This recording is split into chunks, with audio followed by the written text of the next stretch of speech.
El aroma a limpiador de limón todavía flotaba en el aire punzante y artificial, esforzándose demasiado por cubrir el olor cálido y añejo de la madera vieja y la tela gastada.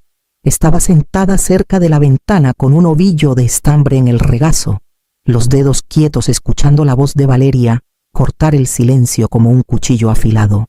Deberíamos darle una manita de gato a esta sala. ¿No crees abrirla un poco, poner colores claros, algo más fresco?, dijo, recorriendo la habitación con la mirada como si fuera un escenario en lugar de un hogar.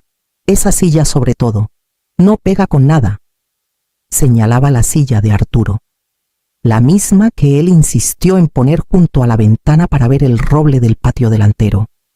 Solía llamarla su trono incluso cuando los resortes se hundieron y la tela se deslavó. Ahí leía sus periódicos, tomaba su café, y más tarde, cuando la enfermedad lo atrapó, descansaba entre oleadas de cansancio. Nadie la había tocado desde entonces. Diego estaba a su lado deslizando el dedo por la pantalla de su celular, asintiendo sin prestar atención. Sí, claro, lo que tú digas, mi amor. No levantó la vista, ni una sola vez. No me hablaban a mí, no realmente. Solo soltaban sus decisiones al aire en el espacio que yo ocupaba por casualidad. Como si narraran para sí mismos, como si yo no estuviera ahí. Valeria siguió con ese tono meloso que usaba cuando fingía incluirme. Por supuesto, Carmen, queremos que estés cómoda. Pero ¿no sería lindo renovar un poco? Hacerlo más moderno, ¿sabes? Logré esbozar una sonrisa, débil, cortés. No confiaba en que mi voz no se quebrara. Afuera, el roble apenas empezaba a brotar. Solía ser nuestro calendario. Arturo siempre lo notaba primero. Ya llegó la primavera, decía. Pero él no estaba. Y hoy, de todos los días, no recordaron lo que esta fecha significaba. Guardé el estambre en mi canasta y me levanté de la silla, que al parecer ya no encajaba. Recuerdo el día que Arturo murió con una claridad que nunca se desvanece. En un momento estábamos viendo las noticias de la noche, sus dedos marcando un ritmo suave en el reposabrazos, y al siguiente, la sala se llenó de un silencio demasiado pesado para soportar. Un infarto repentino, dijo el doctor, rápido, sin dolor. Para él tal vez. Para mí fue el comienzo de un largo desmoronamiento. Diego tenía 12 años. Su rostro no se arrugó de inmediato. Parpadeó como si el mundo hubiera dejado de tener sentido, y luego salió al porche y se sentó por horas. No lo seguí. Lo observé desde la ventana con las manos alrededor de una taza de té frío, sabiendo instintivamente que ahora tendría que ser todo padre, madre, proveedora, protectora. La tiendita de artesanías había sido mi sueño. Colchas hechas a mano, cerámica de artesanos locales, un rincón con kits de bordado y velas aromáticas. Nunca dio mucho dinero, pero se sentía mío. Tras la muerte de Arturo se convirtió en un lujo que no podía permitirme. La vendí 6 meses después. Me dije que era lo correcto, que los sueños podían esperar, que mi hijo me necesitaba más que el mundo necesitaba otra tienda llena de recuerdos hechos a mano. Estaba orgullosa de cómo creció Diego. Silencioso, pero firme, educado, el tipo de chico que los maestros recordaban. Asistí a cada junta escolar, preparé lonches desde cero, le enseñé a planchar una camisa, a escribir notas de agradecimiento, a cambiar una llanta. Cuando trajo a Valeria a casa, la recibí con los brazos abiertos. Era educada, brillante, pulida de una manera que me hacía sentir rústica. Pero le di la bienvenida. Compartí la receta del pay de mi abuela. Les di el cuarto de huéspedes con la mejor luz. Cuando se mudaron después de su boda, no lo dudé. Cuando el refrigerador viejo se descompuso, saqué dinero de los ahorros que Arturo me dejó y les compré uno nuevo, de acero inoxidable, que ella había estado mirando. Me dije que eso era amor, que dar era mi manera de seguir siendo necesaria. Tal vez creí que con suficiente generosidad construiría algo que durara. Pero he aprendido que algunos cimientos se desgastan favor tras favor con cortesía. Fue después de la cena de esas donde nadie habla de verdad. Valeria recogió los platos demasiado rápido. Diego seguía en su celular, el tintineo de los cubiertos más fuerte que cualquier palabra. Me puse de pie pensando que habíamos terminado cuando Valeria sacó algo de su bolso y lo puso en la mesa de centro como si fuera un regalo. Un folleto, papel grueso brillante, flores pastel en la portada. Una pareja tomada de la mano en un jardín bajo el título Jardines Dorados. Vida para jubilados redefinida. Lo tocó suavemente. Quería enseñarte algo, Carmen. Solo algo para que lo pienses. Diego dejó el celular pero mantuvo la mirada baja. Miré el folleto luego a él. No me miró. Hemos estado pensando. Continuó Valeria con esa sonrisa que nunca llegaba a sus ojos. Jardines Dorados tiene muy buenas reseñas. Habitaciones privadas, actividades sociales, un centro de bienestar. No estarías sola todo el día. Podría ser bueno para ti. Mi voz se atoró antes de que pudiera alzarse. Piensan que no debería estar aquí. No es eso, dijo Diego rápidamente. Es por tu seguridad, mamá. Esta casa es grande y estás sola todo el día. Solo queremos lo mejor para ti. Me quedé helada. Algo en mí sabía que esta conversación no había comenzado esa noche. Era una conclusión, no una sugerencia. Una decisión, no una discusión. Valeria se levantó alisando el mantel con una mano. Ya hablamos con el director. Hay una habitación disponible la próxima semana. Noté entonces que el closet del pasillo estaba abierto. Mi abrigo de invierno había desaparecido. También las cajas donde guardaba mis cosas de costura. Ya habían empacado. Me senté lentamente como si mi cuerpo necesitara tiempo para alcanzar lo que mi corazón ya sabía. Algo había cambiado y no había forma de volver atrás.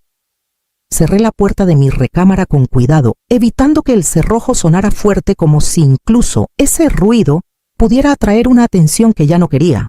El pasillo detrás de mí se sentía más frío que hace una hora, como si algo se hubiera robado del aire. Adentro la habitación seguía igual, todavía mía, por ahora. Me senté en la orilla de la cama y alcancé el portarretratos en la mesita de noche. Era de las pocas cosas que no les había dejado reacomodar o actualizar. El marco estaba astillado en una esquina, el acabado plateado opacado por años de limpiarlo, pero la foto dentro estaba intacta. Diego de 10 años sonriendo con un diente de menos, su brazo alrededor de mi cintura, como si nunca fuera a soltarme. Estábamos frente a la alberca municipal quemados por el sol y cansados tras una larga tarde de julio. Arturo había tomado la foto riendo mientras yo intentaba arreglarle el cabello a Diego antes de que la cámara disparara. Recordaba ese día con claridad, el calor, el olor a protector solar, el peso de su confianza en mí. Pasé el pulgar por el cristal trazando el contorno de su rostro. Ese niño alguna vez me deslizaba notitas en crayón que decían, «Te quiero, mamá», y lloraba cuando tenía que trabajar hasta tarde. No me di cuenta de que estaba llorando al principio. No era el llanto que sacude o convulsiona. Era más callado una fuga constante desde algún lugar profundo. El tipo de llanto que haces cuando nadie escucha, cuando hasta tú estás cansada de tu propia tristeza. Me acurruqué en la cama cubriéndome con la colcha vieja como si fuera una armadura. La casa estaba en silencio, salvo por el zumbido lejano del lavavajillas. Una vida continuando sin mí. La mañana llegó sin color. No había dormido realmente, solo floté entre pensamientos pesados y sin aire. La colcha estaba enredada en mis piernas, la almohada húmeda en los bordes. Me levanté despacio con las piernas rígidas y me dirigí al closet sin saber exactamente por qué. Tal vez buscaba algo que me anclara. Tal vez solo necesitaba tocar algo que aún fuera mío. En la parte trasera del estante superior había una caja metálica medio escondida entre bufandas viejas. No la había abierto en años. Había sido de mi abuela Socorro Valdés, una mujer con fuego silencioso en los huesos y bordes afilados suavizados solo por el tiempo. Me la dio antes de morir diciendo únicamente, guarda esto donde tu nombre pueda encontrarlo cuando más lo necesites. La bajé con cuidado y la puse en la cama. El cerrojo estaba oxidado, pero se dio con un clic. Adentro papeles amarillentos, fotos desvaídas, un dedal de plata y un montón de cartas viejas atadas con un listón. Debajo un sobre con el sello del despacho Valdés y Torres Abogados. Lo saqué y desdoblé las páginas con cuidado. Era una copia del testamento de Socorro. Recordé cuando lo redactó cuando Arturo y yo apenas nos instalábamos en la casa. Lo había hojeado una vez hace años cuando ella falleció sin pensar que importaría. Pero esta vez mis ojos atraparon algo que no había notado antes. Cláusula 14. En caso de que mi nieta Carmen Mariscal sea abandonada, coaccionada o de alguna manera removida de la residencia principal, que comparte con descendientes directos la propiedad de dicha residencia, se transferirá completa e irrevocablemente a ella, anulando cualquier reclamo futuro de esas partes. Mis manos temblaron. Lo leí de nuevo más despacio. Ella lo sabía. De alguna manera incluso entonces Socorro supo que el amor podría fallar donde la sangre permanecía. Había escrito protección en papel. En la ley. Doblé el testamento de vuelta en su sobre, mi respiración tensa y superficial, como si la casa misma esperara mi próximo movimiento. Me moví por mi habitación con una claridad que no había sentido en años. No había enojo en mis manos, solo precisión. Vacié la maleta pequeña que ellos habían preparado para mí, sus selecciones suéteres, que nunca usé, pantuflas con suelas gastadas, una sola foto enmarcada de Arturo. Doblé lo que habían tocado y lo puse a un lado. Luego elegí por mí misma. El vestido que Arturo amaba, el de las costuras azules. Mi chal. El collar de mi abuela. Un libro que aún no terminaba y el diario desgastado que guardaba escondido en el cajón bajo los calcetines. Cada cosa entró en mi propia maleta, la mía, no la de ellos, y al cerrar el zíper, el sonido se sintió final. El sobre con el testamento fue lo último. Encontré el número de Óscar en la parte trasera de una libreta vieja y marqué con manos más firmes de lo que esperaba. Contestó al segundo timbre. «Carmen», dijo su voz intacta por el tiempo. «¿Cuánto tiempo sin hablar?» «Necesito verte», dije. «Hoy». Hubo una pausa. «Hago un espacio». No dejé una nota. No azoté la puerta. Rodé mi maleta silenciosamente por el pasillo, pasando por la sala donde Diego y Valeria estaban con sus cafés y sus planes. Ninguno levantó la vista. El coche que habían arreglado para mí no llegaría hasta el mediodía. Yo me fui a las 10. Al salir, el aire de primavera me recibió como una promesa callada. No miré atrás. Cuando finalmente notaran que no estaba, imaginé que la confusión se asentaría lentamente. Una llamada sin respuesta. Una maleta perdida. Una narrativa escapándose de sus manos. Llegamos al camino de entrada justo después del almuerzo. Óscar estacionó junto a las hortensias que Arturo plantó hace años, ahora crecidas y descuidadas. No había vuelto a pisar aquí desde la mañana en que me fui. Pero nada en mí temblaba. Óscar ajustó sus lentes mientras caminábamos hacia la puerta principal. «¿Estás segura de hacer esto hoy?», preguntó. Asentí. «No voy a regresar mañana». Valeria abrió la puerta sorprendida a mitad de una frase en una llamada telefónica. Sus ojos se posaron en mí, luego en el maletín de Óscar. «Carmen», dijo confundida, desconfiada. Diego apareció detrás de ella. Su postura se tensó. Mamá, pensamos que Óscar carraspeó y dio un paso adelante con autoridad tranquila. «Señor y señora Mariscal, represento a Carmen Mariscal respecto a su reclamo legal sobre esta propiedad. ¿Podemos pasar?» Se hicieron a un lado lentos, incómodos. Entré a la casa, mi casa. En la sala, Óscar abrió la carpeta y puso un solo documento en la mesa de centro.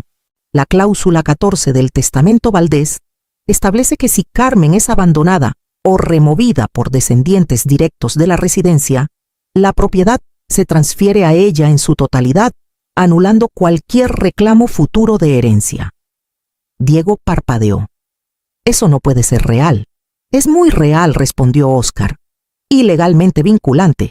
La mandíbula de Valeria se tensó, sus brazos cruzados. «¿Y ahora qué?». Me senté deliberadamente en la silla de Arturo. «Tienen dos opciones», dije. «Pueden firmar un contrato de renta y pagar una renta justa a partir del próximo mes. O tienen 30 días para desalojar». El rostro de Valeria se encendió, su voz afilada. «¿Vas a desalojar a tu propio hijo?». La miré directamente. «Le estoy dando una opción. algo que a mí no me dieron. Diego miró de mí a Óscar atónito y en silencio. Crucé las manos en mi regazo firme y quieta y esperé a que la verdad se asentara en la sala. Valeria fue la primera en romper. Su voz se alzó en oleadas agudas, las palabras tropezándose unas con otras, frenéticas y furiosas. Lo planeaste todo. Esperaste el momento perfecto para atraparnos. Esto no es justicia, es venganza. No dije nada. Óscar permaneció sentado pasando a la siguiente página de la carpeta imperturbable ante su tormenta. Esta es nuestra casa, espetó. Construimos nuestra vida aquí. No puedes simplemente apretar un botón y fingir que eso no importa. Diego se acercó a mí, más lento, más mesurado. Su voz bajó a algo suave y familiar. Mamá, no hagas esto. Somos familia. Hemos cometido errores, pero así no se arreglan. Lo miré a las líneas que se formaban cerca de sus ojos, el cansancio en sus hombros. Todavía era mi pequeño en los rincones de su rostro, pero ya no alcanzaba esa imagen. Me dijiste que esta casa era demasiado para mí, dije, que necesitaba ayuda, que era mejor si me iba. Abrió la boca, luego la cerró. Me volví hacia Valeria. Y tú empacaste mis cosas antes de decírmelo. Sus labios se torcieron, no supe si por vergüenza o desafío. Volví a Diego. La familia no exilia a los suyos y lo llama cuidado. No borra a una madre y lo llama bondad. Bajó la mirada. Óscar recogió los documentos.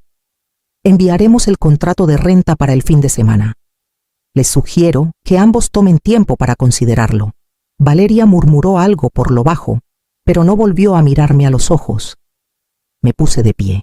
Mis rodillas dolían, pero mi espalda se mantenía firme. Caminé hacia la puerta principal, ya no como invitada en mi propio hogar, sino como alguien que había reclamado su lugar por derecho. A la mañana siguiente cambié las cerraduras. No esperé su respuesta.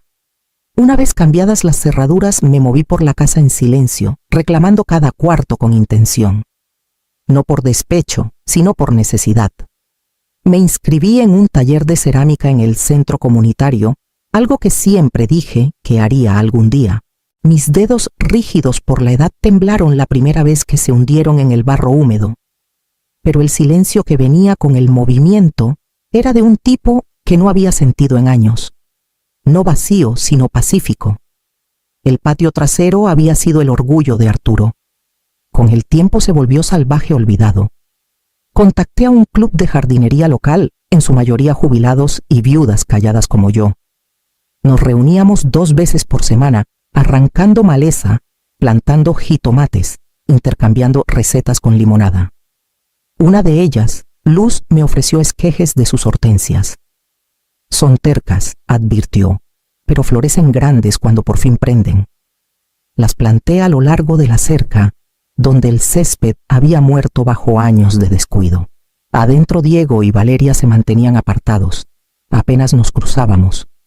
La renta llegaba a tiempo en un sobre sellado junto a la puerta, sin notas, sin conversación. Por las noches, cuando el jardín estaba quieto y la casa en silencio, la duda se colaba como una corriente bajo la puerta. Me sentaba junto a la ventana de la cocina y me preguntaba si había cruzado una línea, si reclamar lo mío había tenido un costo demasiado alto. Había amado a ese niño. Lo amé de maneras que ningún contrato podía definir. Pero amor, estaba aprendiendo, no significaba rendición. Y paz no significaba silencio. Mientras veía los primeros brotes verdes asomarse en la tierra, dejaba que la duda pasara por mí como el viento entre los árboles. Algunas cosas debían morir antes de poder crecer de nuevo. Ocurrió un miércoles por la tarde, justo después de que regresé de regar el jardín. Me limpiaba la tierra de las manos cuando escuché un golpe suave en la puerta de la cocina, la que da al patio trasero, no la de enfrente, donde llegan los repartidores y los extraños. Era Diego. Se veía más viejo de lo que recordaba, no en años, sino en peso. No traía nada, ni papeles, ni disculpas ensayadas, solo estaba ahí, como si no estuviera seguro de haber tocado. «Te extraño, mamá», dijo. No fuerte, no teatral, solo quedo y simple. Lo observé un momento. Sus ojos estaban cansados, pero su voz no temblaba. No me apresuré a responder. Dejé que las palabras flotaran entre nosotros como polvo atrapando la luz del atardecer. Extraño al niño que corría hacia mí con las rodillas raspadas, dije con voz baja. Sus hombros cayeron casi imperceptiblemente. Asintió con los ojos hacia abajo. Solo estaba... Comenzó, pero no terminó. No lo invité a pasar. Tampoco cerré la puerta. La dejé entreabierta lo suficiente para que el aire pasara, para que la posibilidad quedara. Todavía había una parte de mí que quería abrazarlo, apretar su cabeza contra mi hombro y perdonarlo todo. Pero lo había hecho demasiadas veces antes de que llegara la disculpa. Esta vez me quedé donde estaba. Eventualmente se dio la vuelta y salió por la reja sin más palabras que esas pocas. Pero no dolió como pensé que lo haría. Cerré la puerta lentamente, dejándola sin seguro. No por él, por mí. Porque a veces la sanación no está en el reencuentro, sino en la fuerza que se necesita para no necesitarlo. Un año puede pasar lento y luego, de pronto. La casa, antes callada por la tensión, ahora vibraba con una vida diferente. El jardín comunitario que comencé con Luz y los demás se había extendido mucho más allá del patio trasero. Los vecinos venían los fines de semana con los brazos llenos de plántulas y sillas plegables, cambiando calabacitas por dalias mermelada por historias. Había dibujos de gis en la banqueta, risas por las tardes y el suave raspar de palitas en las mañanas. Las hortensias finalmente florecieron. Adentro, las habitaciones que reclamé tomaron un nuevo ritmo, herramientas de cerámica en el cuarto de huéspedes, libreros donde antes estaba el televisor.